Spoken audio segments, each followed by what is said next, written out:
Piala Adipura kembali diraih oleh Kabupaten Oku Timur.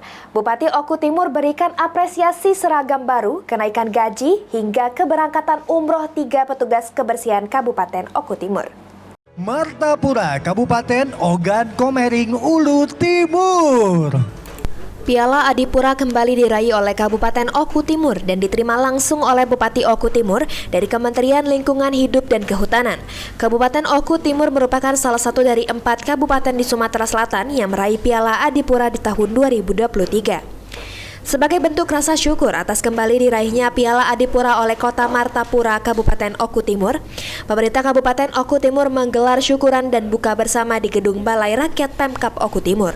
Berdasarkan pantauan di lokasi saat syukuran berlangsung, Bupati Oku Timur memberikan apresiasi kepada petugas kebersihan Kabupaten Oku Timur yang familiar dengan sebutan pasukan kuning, berupa seragam baru, kenaikan gaji, serta memberangkatkan umroh 3 orang petugas kebersihan Kabupaten Oku Timur atas dedikasi dan perjuangannya menjaga kebersihan Kota Martapura, Kabupaten Oku Timur, sehingga Piala Adipura kembali didapat diraih oleh Kabupaten Oku Timur pada tahun 2023.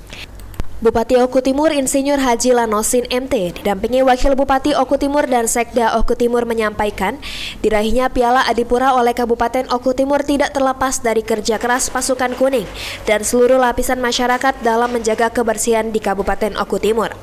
Lanosin berharap Piala Adipura dapat kembali diraih pada tahun-tahun berikutnya dan besar harapan Kabupaten Oku Timur dapat meraih Adipura Kencana nantinya.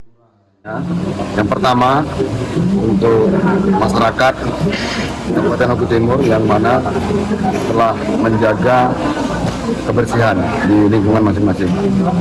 Yang kedua, terima kasih untuk seluruh pegawai atau pahlawan kebersihan Kabupaten Oku Timur yang kita sebut pasukan orange atau pasukan kuning atas dedikasi kerjanya. Dan yang ketiga, terima kasih untuk para stakeholder yang ada di Oku Timur seperti di perumahan PU, pengairan, dan juga stasiun serta pasar, di mana titik itu menjadi pantauan khusus dari Kementerian Lingkungan Hidup. Alfandri Jeffriyadi, PAL TV.